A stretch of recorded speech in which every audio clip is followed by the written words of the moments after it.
Balete Drive. Even the name sent shivers down your spine.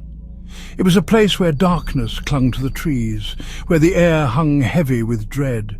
This wasn't just any road, it was a gateway, a place where the veil between our world and the next wore thin. Legends whispered through the years. Stories of a ghostly woman in white.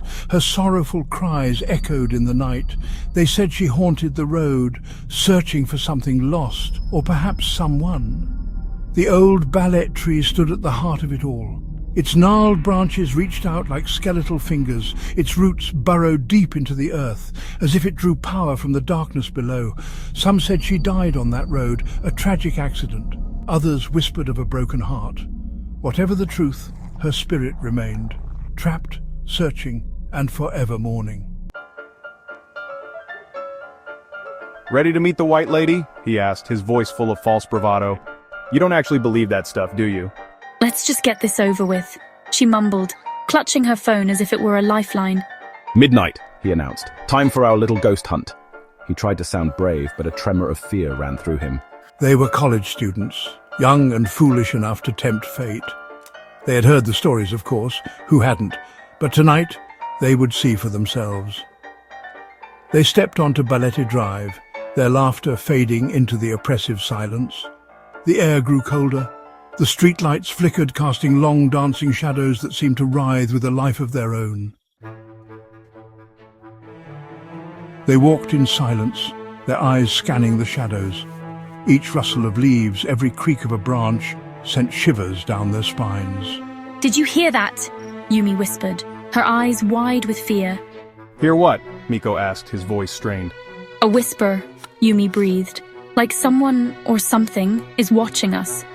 "It's just the wind, Yumi, relax." But even he couldn't shake the feeling that they were not alone. The streetlights flickered again, plunging them into momentary darkness. And then they heard it. Footsteps, slow, heavy footsteps, coming from behind them. They whirled around, their hearts pounding in their chests. The footsteps stopped. The street was empty.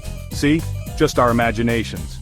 But just as they were about to dismiss it, a figure emerged from the shadows of a giant balete tree. A woman, dressed in flowing white, her long black hair cascaded down her back.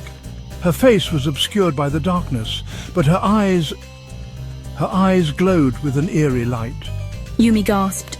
"The White Lady," she choked out, her voice barely a whisper. The figure glided towards them, her feet not seeming to touch the ground. Her sorrowful cries echoed in the night, sending chills down their spines. Panic surged through the group. They turned and ran, their fear propelling them forward. The figure in white gave chase, her cries growing louder, closer. They ran until their lungs burned and their legs screamed for rest. They didn't dare slow down, not even for a second. The sound of their pursuers' cries kept them going. Finally, they burst out of Balete Drive, gasping for breath, their clothes soaked in sweat and fear. They looked back, but the figure in white was gone. They never spoke of that night again, but the memory lingered, a haunting reminder that some things are best left undisturbed.